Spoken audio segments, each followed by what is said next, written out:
On va revenir sur toute l'actualité. Vous avez vu les chants antisémites dans le métro. Les 8 mineurs de 11 à 16 ans ont été interpellés.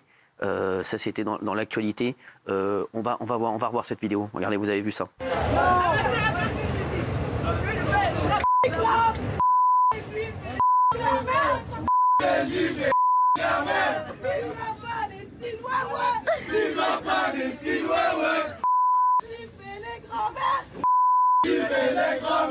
On est des nazis, on est fiers.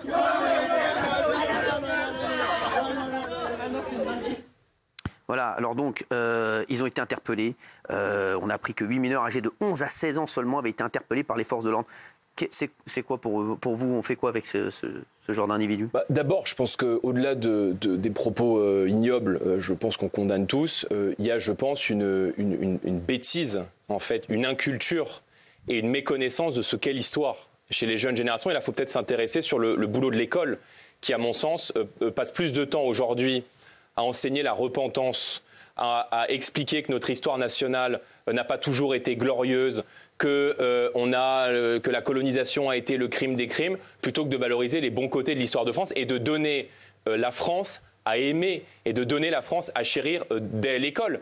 Mais quand vous avez aujourd'hui, dans le paysage politique et donc dans le paysage médiatique, une partie de l'hémicycle et une partie des gens qui sont écoutés, des gens comme Jean-Luc Mélenchon, qui considèrent au fond que ce qui s'est passé en Israël, c'est des actes de résistance. Moi, je pense que c'est du terrorisme. Je pense que quand on rentre dans un État, qu'on tire sur des populations civiles, qu'on met des bébés dans des fours, qu'on kidnappe des femmes, des enfants et des vieillards, et qu'on est capable de faire la pire barbarie qui soit, c'est pas de la résistance, c'est du terrorisme. Et quand vous avez des gens qui sont écoutés aussi parmi les jeunes, parce que Jean-Luc Mélenchon, vous regardez son nombre d'abonnés TikTok, je crois qu'il est encore un peu devant moi d'ailleurs sur TikTok, il a un impact chez les jeunes. Et donc quand on tient des propos comme ça, on est irresponsable et on a aussi une responsabilité morale dans ce type de déclaration. On va revenir sur Jean-Luc Mélenchon et David Guiraud dans un instant. Juste quand Emmanuel Macron appelle à un cessez-le-feu à Gaza, est-ce que vous êtes d'accord avec lui? Non, parce que quand on dit cessez-le-feu, ça veut dire qu'on a en droit international deux armées régulières qui s'affrontent. Au passage, Emmanuel Macron, qui en fait est capable de dire systématiquement tout le contraire de tout, avec toujours la conviction d'avoir raison, change d'avis toutes les 24 heures. C'est-à-dire que 24 heures avant, il nous dit qu'il faut anéantir le Hamas, ce que partage une majorité de Français et je crois une majorité de gens. Et 24 heures après, il nous dit qu'il faut un cessez-le-feu. Quand on dit cessez-le-feu en droit international, ça veut dire qu'on a deux armées régulières qui se battent. Il n'y a pas deux armées régulières qui se battent. On a une armée d'un pays démocratique qui a une réponse qui est légitime sur le fond et qui doit sur la forme être la plus ciblée possible pour protéger les populations civiles et pour protéger les innocents, qui fait face à une organisation terroriste. Le Hamas n'est pas une armée, c'est une organisation terroriste. Vous avez vu qu'Emmanuel Macron vous a taclé, il dit ceux qui prétendent soutenir nos compatriotes de confession juive en confondant le rejet des musulmans et le soutien des juifs. Vous lui répondez? Non mais ça c'est des anathèmes en fait. C'est-à-dire sur le fond, c'est quoi sa réponse sur le fond? Moi, je vais vous dire, je pense qu'il y a beaucoup de Français de confession musulmane qui sont tout aussi indignés que moi de ce qui s'est passé le 7 octobre en Israël. Et ça serait bien qu'on puisse leur donner la parole et qu'on puisse aussi les entendre. Et je peux vous dire que moi, en Seine-Saint-Denis, j'ai aussi grandi avec beaucoup de Français de confession musulmane qui ont fui l'islamisme, notamment l'islamisme d'Algérie du GIA dans les années 90 et qui aujourd'hui disent quoi?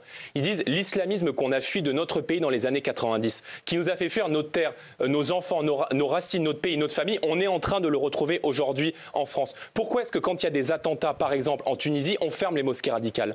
Pourquoi est-ce que les frères musulmans, qui sont une officine, qui ont porte ouverte aujourd'hui dans la République française, sont considérés aux Émirats Arabes Unis comme une organisation terroriste et on leur déroule aujourd'hui le tapis rouge en France. Donc je pense qu'il faut maintenant avoir une politique à l'égard de tous ceux qui défient la République française, qui soit beaucoup plus dure. Et je pense qu'on doit rendre la France invivable pour ceux qui la détestent, pour pouvoir protéger tous ceux qui veulent pouvoir vivre en paix en France, quelle que soit leur religion. On va voir juste une compile de ce qui se passe à Gaza. Vous allez nous dire ce que vous en pensez. Regardez. العمل مستمر ولكن بالإمكانات المتاحة والبدائية حيث الطبيب يضع كشاف على رأسه ويحاول مساعدة المرضى ويجري عمليات بالبنج الموضعي والبنج النصفي حيث لا يمكن إجراء عمليات بالبنج الكامل حيث لا يوجد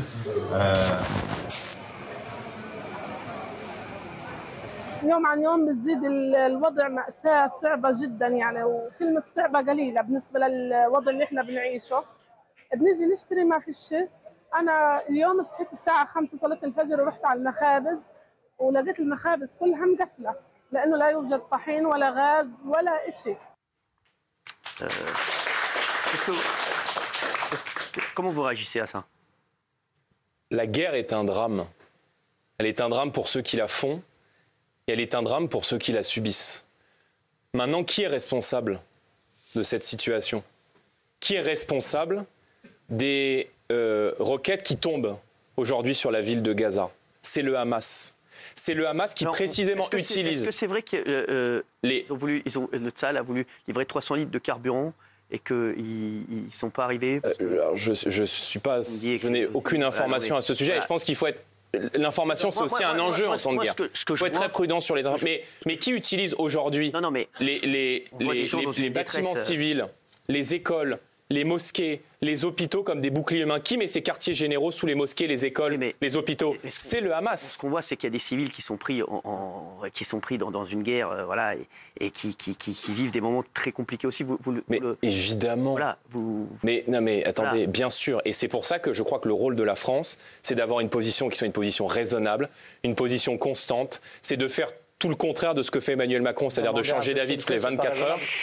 Moi, j'ai voté au Parlement européen en faveur de pauses humanitaires. Je pense qu'il faut des pauses humanitaires pour permettre justement aux civils d'être le plus à l'abri possible. Et j'ai dit depuis le départ que la réponse d'Israël, qui est légitime sur le fond, elle doit être le plus ciblée possible pour protéger les populations innocentes. Mais je n'oublie pas de rappeler que ceux qui sont responsables de ces attaques, c'est le Hamas. On n'est pas là entre deux armées. On a une armée d'un État démocratique et en face une organisation terroriste qui envoie non pas des soldats combattre, mais des soldats prêts à mourir et faire le djihad en Israël. Jean-Luc Mélenchon ne qualifie pas le Hamas de groupe terroriste, vous lui répondez quoi? Non mais Jean-Luc Mélenchon, la France insoumise pourrait s'appeler la France islamiste. C'est-à-dire que M. Mélenchon, il épouse toutes les thèses des fondamentalistes islamistes. Quand on a une députée, Mme Obono, qui est membre de la France insoumise, qui s'exprime en disant que le Hamas n'est pas une organisation terroriste, mais un mouvement de résistance, on a tout dit. Le rêve de Jean-Luc Mélenchon, et c'est très irrespectueux pour eux d'ailleurs, ils pensent qu'en étant le plus tolérant à l'égard du terrorisme, le plus tolérant à l'égard de l'idéologie islamiste, ils pourraient avoir le vote des Français de confession musulmane dans les banlieues. Donc le plus cynique dans cette affaire, c'est lui et c'est son mouvement qui, je crois, a perdu toute forme d'honneur et qui est très irresponsable sur la forme. Vous vous souvenez que pendant les émeutes au mois de juillet, M. Mélenchon avait refusé d'appeler au calme. Il avait attendu 3 jours pour demander simplement de ne pas attaquer les bibliothèques ou les centres documentaires. Et moi, ce qui m'a frappé dans la manifestation d'hier, c'est que quand en fait, ce n'est pas les amis de M. Mélenchon qui organisent des manifestations, ça se passe bien. Il n'y a pas de slogan anti-flic, il n'y a pas de casse, il n'y a pas d'abribus dégradés, il n'y a pas de policiers qui sont pris à partie. Les cafés peuvent continuer d'être ouverts. Et c'est ça, au fond, la différence entre des gens qui sont responsables, qui sont dignes, qui sont sains, et des gens qui sont des incendiaires et qui représentent pour moi un danger pour la République française. On va voir David Guiraud. Il était en Tunisie ce vendredi. Il a fait énormément parler de lui. Ça fait une grosse polémique. C'était une conférence intitulée « Peut-on encore défendre les Palestiniens en France ?» Regardez et vous me dites ce que vous en pensez. Regardez. Le bébé dans le four. Rendez-vous compte quand même que les médias diffusent ces informations, il n'y a aucun mea culpa. Moi, je suis sûr qu'il y en aura un dans 1 ou 2 ans, quand ça sera un petit peu passé, et que ça coûtera pas cher, en fait, symboliquement, politiquement, économiquement, de dire on a fauté. Ah, vraiment, c'était pas top. Mais en attendant, ils retransmettent ces éléments-là. Le bébé dans le four, ça a été fait, en effet, par Israël. La maman éventrée, ça a été fait, c'est vrai, par Israël. C'est chaud. Alors, Monsieur Guiraud est le porte-parole du Hamas. C'est-à-dire que ce qu'il dit, c'est la propagande des terroristes islamistes du Hamas, qui ont massacré des civils. Et j'espère que Monsieur Guiraud sera cette semaine à l'Assemblée nationale, quand Mme Braun-Pivet va diffuser les 43 minutes d'images qui ont été récupérées par l'armée israélienne et qui vont être diffusées des images des massacres. Moi, je vais vous dire, on me les a envoyées, les images des massacres. D'accord. Je les ai regardées. Parce que je pense qu'il faut voir ce qui se passe. Oui. Il faut voir ce dont sont capables les envoyer également. Des gens aujourd'hui. Ce n'est pas un choc de civilisation entre les musulmans, les juifs, les chrétiens. C'est un choc des mondes entre la civilisation et la barbarie.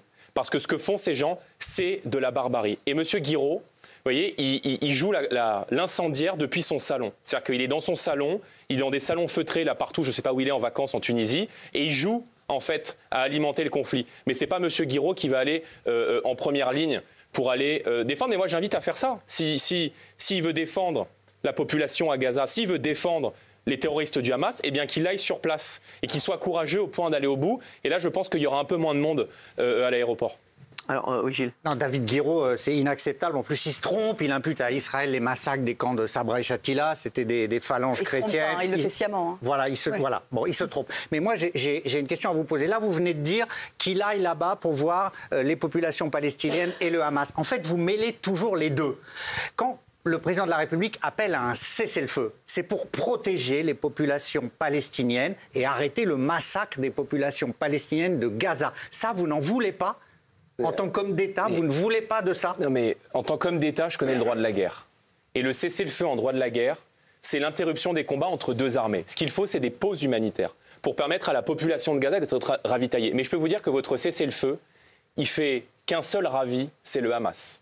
Parce que le Hamas, il attend qu'une chose, c'est que les frappes israéliennes et l'intervention de Tsahal cessent pour pouvoir se ravitailler, pour pouvoir faire rentrer de l'argent dans Gaza, pour pouvoir faire rentrer des munitions, des armes encore plus puissantes pour mener l'offensive contre Israël. Moi, je n'ai aucune forme de tolérance à l'égard du Hamas. Donc on peut se disputer sur les mots. Non, on se dispute pas. Ce que je reproche à Emmanuel Macron, si vous voulez. Est-ce que vous condamnez le massacre des populations civiles de Gaza, oui ou non? Je l'ai dit depuis le départ. Ah, dites-le. La réponse israélienne doit être le plus ciblée possible. Maintenant, ce que je condamne, moi, à la rigueur, ça n'a aucun impact. Moi, ce que je souhaite faire comme responsable politique français, c'est protéger mes compatriotes et protéger mes concitoyens de l'importation sur le sol français de ce conflit. Et de dire à mes concitoyens que l'idéologie du Hamas, elle est déjà sur le territoire de la République française. Et encore une fois, c'est ce que je vous disais tout à l'heure, demandez à nos compatriotes de confession juive de quoi ils ont peur aujourd'hui. Ils ont peur, non pas là-bas, mais ici concrètement, dans leur immeuble, dans leur cage d'escalier. Et chez eux. Maintenant, vous savez, il faut beaucoup de modestie sur cette situation. Ce n'est pas nous, sur le plateau, qu'allons résoudre